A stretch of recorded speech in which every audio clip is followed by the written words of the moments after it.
Welcome to my YouTube channel. जिन लोगों ने अभी तक मेरे चैनल को सब्सक्राइब नहीं किया है सो प्लीज़ वो सब्सक्राइब कीजिए ताकि उन्हें आगे की यूज़फुल वीडियोस मिलती रहें। आज मैं आपको इनकम टैक्स का हाउस प्रॉपर्टी का जो क्वेश्चन है उसको डिस्कस करती हूँ। ये हमारा हाउस प्रॉपर्टी का क्वेश्चन है, ठीक है, रीड करते हैं। ठीक है, श्रेया जो कि 33 ईयर ओल्ड है, एक नॉन रेजिडेंट है। इसका मतलब कि अगर ये 33 ईयर ओल्ड है तो यानी कि 60 से कम में है तो इसमें 2,50,000 तक उसको टैक्स पे नहीं करना। और मेन चीज़ है कि ये नॉन रेजिडेंट है। ठीक है, तो हमारे पास रेजिडेंट और नॉन रेजिडेंट में डिफरेंस ये है कि जो हमारे लिए डिडक्शंस होती हैं हमें रेजिडेंट में ज़्यादा मिलती हैं, नॉन रेजिडेंट्स में हमें कम मिलती हैं। ऑन से हाउस इन इंडिया में उसके पास एक घर है विच इज़ लेट आउट, जो कि उसने क्या किया 1 अक्टूबर से क्या कर दिया, उस घर को लेट आउट कर दिया। ठीक है, उस हाउस की जो कंस्ट्रक्शन जो थी वो 1 सितंबर 2018 यानी कि एक महीने बाद ही उसने क्या कर दिया, लेट आउट कर दिया। 1 सितंबर 2018 को वो कंप्लीट हुआ था, तो 1 मंथ के बाद ही उसने लेट आउट किया। The house is let out on A monthly rent of 75,000, कि जो हाउस था वो 75,000 के मंथली रेंट पे लेट आउट हुआ था। और हमारे पास 2 मंथ का जो रेंट था वो रियलाइज नहीं किया गया था। इट मीन्स कि ये हमारे लिए क्या है, ये हमारे लिए अनरियलाइज रेंट है। ठीक है, तो हमारे लिए जो अनरियलाइज रेंट है, अनरियलाइज्ड रेंट हमारा तभी हम अवेलेबल करेंगे कि जब हमारा जो एक्चुअल रेंट है वो क्या होगा, ज़्यादा होगा हमारे एक्सपेक्टेड रेंट से। क्लियर। सो अदर डिटेल्स हम देखते हैं। म्यूनिसिपल वैल्यूएशन हमें जो है 50,000 पर मंथ की गिवन है। म्यूनिसिपल टैक्सेस ड्यू हैं, ठीक है, 50,000। ठीक है, पर हमें मेन चीज़ यहाँ बात ध्यान रखनी है कि ये जो म्यूनिसिपल टैक्सेस ड्यू हैं उस करंट ईयर के 50,000, हमें ड्यू से कोई मतलब नहीं होता। हमें ड्यू वाले उसमें नहीं लेने, हमें कौन से लेने, हमें पेड लेने होते हैं। ठीक है, 50,000 out of which taxes paid during the year are 30,000, यानी कि जिसमें से हमें 30,000 के टैक्सेस क्या हैं, पेड किए गए हैं। तो इसका मतलब कि अगर 30,000 जो टैक्सेस पेड किए गए हैं हम वही लेंगे। फिर आगे और भी लिखा है कि out of this 30,000 20,000 is paid by the owner. So please remember कि जो म्यूनिसिपल टैक्सेस हम वही करते हैं जो ओनर ने पे किया होता है, सिर्फ वही होगा डिडक्ट जो कि ओनर ने पे किया है। जो 10,000 उसी ईयर में टेनेंट ने पे किया है हम उसे नहीं लेंगे। हम कौन से वाला लेंगे, सिर्फ और सिर्फ इसमें जो म्यूनिसिपल टैक्सेस हैं वो सिर्फ वही पे किए जाएंगे 20,000 के लिए। ठीक है, इस न्यूमेरिकल में हमारे लिए यहाँ पे कंफ्यूजिंग ये पार्ट दिया हुआ है। अब नेक्स्ट में क्या लिखा है, मिस श्रेया टू के लोन, यानी कि उसने HDFC बैंक से 15 लाख का क्या लिया है, लोन लिया है 1 सितंबर 2013 को। ठीक है, at the rate of 12.5% per annum के रेट से हाउस के कंस्ट्रक्शन के लिए। ठीक है, इसका मतलब है कि 2013 से लिया है, तो 13 में हमने ये देखना होगा कि हमारे लिए क्या इसमें प्री कंस्ट्रक्शन का है। और 2 लाख वॉज रीपेड, ठीक है, ऑन 31 मार्च 2016। तो यानी कि हमने 2 लाख रुपए क्या कर दिए, रीपे भी कर दिए। अब मेन है 2013 से लेके, और हमारी कंप्लीट कब हुई थी, 2018 में। ठीक है, क्योंकि यहाँ पे हमारे पास कंप्लीट है और कंप्लीट के बाद हमने 2018-19 का हमें कंप्यूट करना है। सो क्योंकि ये हमारा क्या है, प्रीवियस ईयर है, इसका मतलब कि हाँ वो ईयर मेरा यानी कि प्री कंस्ट्रक्शन के बाद का है। ठीक है, और वो भी यानी कि हमें उसमें रिडक्शन उसका मिलेगा। ठीक है, 5 ईयर्स में ही। सो अब क्या लिखा हुआ है, रिमेनिंग अमाउंट इज अनपेड सो फार। ठीक है, यानी कि 15 लाख में से 2 लाख पे कर चुके हैं, 13 लाख क्या है वो अनपेड है। नेक्स्ट में compute the net income and taxable liability, यानी कि हमें टैक्सेबल इनकम भी निकालनी है, नेट इनकम निकालनी है। नेट का मतलब क्या है कि डिडक्शन है कुछ उसकी, वो भी सब्ट्रैक्ट करके हमें निकालना है। एंड द टैक्स लायबिलिटी हमें निकालनी है। असेसमेंट ईयर 19-20, इसका मतलब कि हमारे लिए प्रीवियस ईयर हो गया है 18-19। शी स्पेंड 30,000 उसने मेडिकल ट्रीटमेंट के ऊपर खर्च किया अपने डिपेंडेंट ब्रदर। ठीक है, जो कि एक स्पेसिफाइड डिसीजेस से सफ़र कर रहा है। और हमें ये प्लीज़ ध्यान रखना है कि ये जो डिडक्शन है मेडिकल ट्रीटमेंट की वो तभी अवेलेबल होती है कि जब वो क्या हो, रेजिडेंट हो। क्लियर? वो अगर नॉन रेजिडेंट है यहाँ पे श्रेया, तो नॉन रेजिडेंट के केस में मेडिकल ट्रीटमेंट की डिडक्शन अवेलेबल नहीं होगी। सो हर इनकम फ्रॉम अदर सोर्सेज, और उसकी जो इनकम है अदर सोर्सेज की इनकम हमारे पास यहाँ गिवन है, और गिवन है लॉस गिवन है हमें 50,000 का short term from capital gain. So ये जो हमारे लिए कैपिटल गेन का लॉस होता है, ठीक है, तो वो हम कैपिटल गेन के ही सोर्स से करेंगे। हमें यहाँ इस क्वेश्चन में और कोई भी कैपिटल गेन का क्या है, सोर्स मेंशन नहीं है। तो हम फिर इस कैपिटल गेन के लॉस को क्या करेंगे, कैरी फॉरवर्ड करेंगे। अगर हम इस कैपिटल गेन के हेड को कैरी फॉरवर्ड करते हैं तो वो हमारा 8 ईयर्स के लिए क्या होगा, कैरी फॉरवर्ड होगा। आई होप आपको मैंने 1 बाय 1 स्टेप बाय स्टेप हमें कौन सी कैसी ट्रीटमेंट करनी है वो समझा दिया है। चलिए आइए अब मैं आपको इसका न्यूमेरिकल यानी जो है इसका सोल्यूशन बताती हूँ।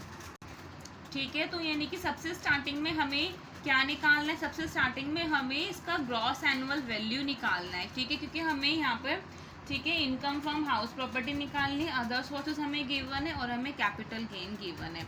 ठीक है, तो हम स्टार्टिंग में, तो मैंने यहाँ पे वर्किंग नोट लिख दिया है, मैंने एक पेज छोड़ देना स्टार्टिंग में, ठीक है, क्योंकि वो हमारे लिए मेन बनेगा, तो फिर हमें इसमें वर्किंग नोट की भी रिक्वायरमेंट है। सो क्या है, दैट इज़ कैलकुलेशन। हमें किसकी कैलकुलेशन निकालनी है, कैलकुलेशन ऑफ GAV। ठीक है, एज पर तो सेक्शन 23 सबसेक्शन 1 के अकॉर्डिंग हमें क्या निकालनी है, कैलकुलेशन निकालना है। सो कैसे हमें इसकी कैलकुलेशन निकालेंगे, सबको पता ही है कि हम कैसे निकालते हैं, दैट इज़ म्यूनिसिपल वैल्यू हो हमारी, म्यूनिसिपल वैल्यू। ठीक है, म्यूनिसिपल वैल्यू हमारी आज कितनी है, 50,000 है, मल्टीप्लाई बाय 6 कर देंगे तो ये हमारे लिए कितना आ गया है, 3 लाख है। ठीक है, 3 लाख है। अब हमारे लिए मेन चीज़ क्या है कि हमें यहाँ पे फेयर रेंट वैल्यू भी गिवन नहीं है, तो हमारे लिए कुछ भी गिवन नहीं है, तो यही हमारे लिए क्या हो जाएगा, ER हो जाएगा। ER मेरे लिए यानी एक्सपेक्टेड रेंट कितना हो गया है, यही सेम 3 लाख। अब मुझे क्या निकालना है, एक्चुअल रेंट।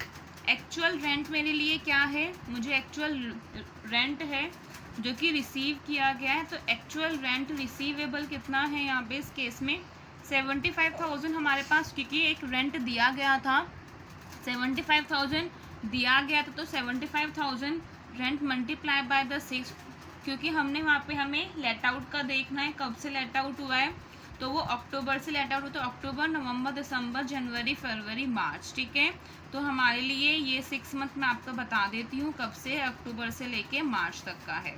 क्लियर? तो ये 6 मंथ के लिए हमारा क्या हुआ है, ये लेट आउट हुआ है, तो कितने में, 4,50,000 में।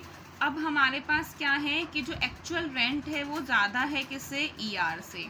क्लियर? तो मैं यहाँ पे क्या लेती हूँ, यानी कि मुझे यहाँ पे अनरियलाइज रेंट डिडक्ट हो जाएगा, क्योंकि अगर एक्सपेक्टेड रेंट ज़्यादा होता तो ऑब्वियसली ER ही हायर आता, तो अगर मैं एक्चुअल रेंट में और भी माइनस करती तो वो कम हो जाता। तो हमें यहाँ पे अनरियलाइज रेंट लिया मैंने। ठीक है, तो अनरियलाइज रेंट हमें क्वेश्चन में गिवन है, 2 मंथ्स का रेंट जो है वो नहीं मिला है। सो 2 मंथ्स का रेंट हम क्या कर देंगे, माइनस कर देंगे, कितना आ गया है, 3 लाख। ठीक है, सो मैं इनकी अमाउंट को यहीं लिख देती हूँ, दैट इज़ 3 लाख, और ER की अमाउंट कितनी हो गई है, 3 लाख। तो ये मेरे पास क्या निकल गया, एक्चुअल रेंट है, ये हमने एक्चुअल रेंट में से क्या कर दिया, इसे माइनस कर दिया है। ठीक है, सो हमारे लिए जो GAV होता है वो हम क्या लेते हैं, तो फॉर अस GAV क्या है, GAV is higher of actual rent और एक्सपेक्टेड रेंट। एक्चुअल रेंट और एक्सपेक्टेड रेंट का क्या होगा, हायर, हम क्या लेते हैं, GAV लेते हैं। हमने यहाँ देखा कि इन दोनों के केस में क्या है, ये दोनों सेम ही हैं, तो ऑब्वियसली हमारे लिए क्या आएगा, 3 लाख मेरा क्या हो गया है, GAV निकल के आ गया। ठीक है, वर्किंग नोट 2 में मैं यहाँ पे ये मेंशन कर देती हूँ। ठीक है, तो अनरियलाइज रेंट इज़ डिडक्टेड। ठीक है, हमने डिडक्ट किया गया है किसे, अनरियलाइज रेंट को from assessment, from actual year से। ठीक है, जो एक्चुअल रेंट से। ठीक है, क्यों? क्योंकि जो एक्चुअल रेंट है मेरा वो ज़्यादा है किससे, एक्सपेक्टेड रेंट से वो मेरा क्या है, ज़्यादा है। ठीक है, अब हम इसकी कैलकुलेशन करना स्टार्ट करते हैं। ठीक है, हाउस प्रॉपर्टी की। Now the calculation of income from house property. ठीक है, क्योंकि हमें यहाँ पे अलग अलग सोर्सेज में तो हम हाउस प्रॉपर्टी की इनकम कैलकुलेट करते हैं। तो हमने ये कैलकुलेट किया है कि हमें क्या क्या नीड थी। अब है पर्टिकुलर्स, ठीक है, and then here I am writing the amount. So तो ग्रॉस एनुअल वैल्यू जो कि हमने कैलकुलेट किया है, तो ग्रॉस एनुअल वैल्यू है, ठीक है, इसके लिए मैंने यहाँ लिख दिया है वर्किंग नोट नंबर 1। ठीक है, तो ग्रॉस एनुअल वैल्यू हमने कंप्यूट की है, कितनी हो जाएगी, 3 लाख की मेरी ग्रॉस एनुअल वैल्यू है। हमने इसमें से क्या माइनस करना है, माइनस करना है मुझे क्या, म्यूनिसिपल टैक्स माइनस करना है। ठीक है, तो म्यूनिसिपल टैक्स जो है मेरे लिए वो कौन सा है, municipal taxes that is paid, main चीज़ है हमारे लिए, पेड बाय द ओनर, जो ओनर ने पेड किया है। तो हम इसका भी नोट में एक्सप्लेन कर देंगे, क्योंकि आपका ये 25 मार्क्स का है और इसको यानी कि आपको इसमें 50 मार्क्स में से दिया जाएगा। ठीक है, तो हमें इसमें से मैक्सिमम मार्क्स में ही लिखना पड़ेगा। सो क्या है हमारे लिए, दैट इज़ 20,000। तो हमने यहाँ पे लिख देते हैं that is net annual value. Clear? So net annual value मेरे लिए क्या आ गया है, NAV। तो हम इसका एक वर्किंग नोट में भी लिख देंगे, एक्सप्लेन कर देंगे, वो भी आपको मैं बताती हूँ। ठीक है, सो हमें क्या करना है यहाँ, अब डिडक्शन माइनस करनी पड़ती है अंडर सेक्शन 24 के हिसाब से मुझे डिडक्शन माइनस करनी है। एक माइनस होगी 30% of NAV net annual value की जो हमने डिडक्शन है वो माइनस होगी, क्योंकि हमारे स्टैंडर्ड डिडक्शन होती है जो कि सभी में हमें क्या करनी है, माइनस करनी है। ठीक है, तो इसका आप 30% निकालो, कितना हो जाएगा, 84,000। ठीक है, नेक्स्ट मुझे B माइनस क्या करना है, इंटरेस्ट ऑन, ठीक है, बोरोड कैपिटल, जो भी हमने कैपिटल बोरोड किए। सो इसमें हमारे लिए प्री कंस्ट्रक्शन इंटरेस्ट भी आएगा और इसमें हमारे लिए करंट ईयर का भी इंटरेस्ट आएगा। सो अब हमें इनकी कैलकुलेशन करनी है। थर्ड मैं इसमें यहाँ लिख देती हूँ दैट इज़ म्यूनिसिपल, क्योंकि हमारे लिए मैंने आपको बताया था हम इसमें लिखेंगे म्यूनिसिपल टैक्सेस का point. So municipal taxes are deductible, क्योंकि हमें वहाँ पे ओनर का भी गिवन है और टेनेंट का भी गिवन है। So municipal taxes are deductible only when such taxes, सिर्फ वही वाला, only when such taxes are paid by owner, कि जो सच टैक्सेस है वो ओनर के द्वारा पेड किया गया है। ठीक है, नेक्स्ट है interest on borrowed capital. Borrowed capital में कौन कौन से क्या है इंटरेस्ट हमें करने हैं। सो फर्स्ट ऑफ ऑल हमें ये देखना है कंस्ट्रक्शन 13 से लेके स्टार्ट हुई थी और 18 में हुई है। सो 2018-19 हमारा प्रीवियस ईयर है, तो ऑब्वियसली तो ये प्री कंस्ट्रक्शन इंटरेस्ट के ईयर में काउंट होता है। तो क्या हमें यहाँ पे प्री कंस्ट्रक्शन का मिलेगा, तो obviously this is a year of pre construction interest. Clear? So ये हमारे लिए प्री कंस्ट्रक्शन का पीरियड है। सो हमें इसके लिए क्या निकालनी है, इंटरेस्ट निकालना है। सो फ्रॉम 8-9-13 से लेके कब तक, क्योंकि जब हमारी कंस्ट्रक्शन कंप्लीट, क्योंकि इसमें 2 पार्ट में हो जाएगा ना आपका, आधे में क्या कह रहा है कि बीच में 16 तक हमने उसने क्या कर दिया, रिपे कर दिए हैं। तो यहाँ तक हमारी अमाउंट हो गई 15 लाख और फिर ये अमाउंट मेरी कितनी हो गई है, 13 लाख। आई होप आप सभी को क्लियरली समझ में आ गया होगा। ठीक है, कि हमारे लिए इसमें 2 पार्ट में करना, डिडक्ट करना क्यों ज़रूरी है। तो हमें 15 लाख तक में इसमें कंप्यूट करेंगे। वो हम कंप्यूट करते हैं 15 लाख में, जो हमारे लिए 15 लाख है, मल्टीप्लाई कर देंगे 12.5% से। ठीक है, नीचे 100 आ जाएगा, डिवाइड बाय 31। हमने इन्हें यहाँ पे आप काउंट कीजिए, इनका कितना मंथ निकल के आएगा, ये हमारा 31 मंथ्स निकल के आएगा। क्लियर? तो डिवाइड कर दो 31 से, मल्टीप्लाई करो 31 से, डिवाइड करना है हमें 12 से। क्लियर? तो कितना आ गया, 4,84,375। ठीक है, तो ये हमारे लिए प्री कंस्ट्रक्शन का इंटरेस्ट आ गया। अब हमें इंटरेस्ट निकालना है फ्रॉम, ठीक है, हमें प्री कंस्ट्रक्शन का ही करना है क्योंकि इस डेट से हमने क्या किया था, 15 लाख पे नहीं, हमें 13 लाख पे करना, काउंट करना पड़ेगा। ये क्वेश्चन बहुत इंटरेस्टिंग दिया है, ठीक है, बच्चे को, इसीलिए इसमें प्री कंस्ट्रक्शन इंटरेस्ट में बच्चे सारे कंफ्यूज ना हो जाएं, इसीलिए 13 लाख पे हम क्या निकालेंगे, ठीक है, 12.5% आप कंप्यूट करना, ये नीचे 100 आ जाएगा और ये 2 ईयर के लिए है, ठीक है, ये कम्प्लीटली हमारे 2 ईयर के लिए है। तो ये कितना निकल के आएगा, दैट इज़ 3,25,000। क्लियर। सो हमारे लिए दोनों का जो इंटरेस्ट है, ठीक है, प्री कंस्ट्रक्शन का यहाँ पे लिख देती हूँ, प्री कंस्ट्रक्शन का हमारा जो टोटल इंटरेस्ट है वो कितना निकल के आएगा, हम दोनों को ऐड कर देते हैं, दैट इज़ 4,84,375 में ऐड कर दो 3,25,000, तो कितना निकल के आ जाएगा, 8,09,375। क्लियर। अब हमें ये देखना है, ये टोटल आया और हमें ये मालूम है कि जो प्री कंस्ट्रक्शन का इंटरेस्ट होता है वो यानी कि एक साथ नहीं मिलता, 5 से हमें क्या करना पड़ेगा, डिवाइड करना पड़ेगा।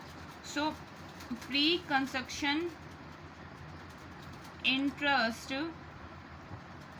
ठीक है, फॉर द प्रीवियस ईयर 18-19 के लिए कितना मिलेगा, 809,375 को हम 5 से क्या कर देंगे, डिवाइड कर देंगे। अब नेक्स्ट है पोस्ट कंस्ट्रक्शन पीरियड, ठीक है, पोस्ट कंस्ट्रक्शन का मतलब क्या है, ये हमारे लिए करंट ईयर का है। इट मीन्स कि ये हमें करंट ईयर 18-19, क्योंकि हमने कहाँ तक कंप्यूट किया, हमने 17 यानी कि जहाँ तक भी हमारा 17-18 तक हमारी 18 में कंस्ट्रक्शन कंप्लीट हुई थी वहाँ का निकाला है।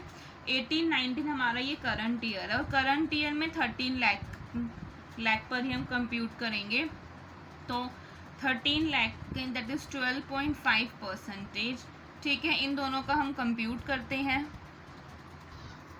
इसका निकल के आएगा 1,61,875 और देन नेक्स्ट 1,62,500, तो दोनों को हम ऐड कर देते हैं, कितना आएगा, दैट इज़ 3,24,375। क्लियर। ठीक है, तो हमारे लिए ये निकल गया 3,24,375 का।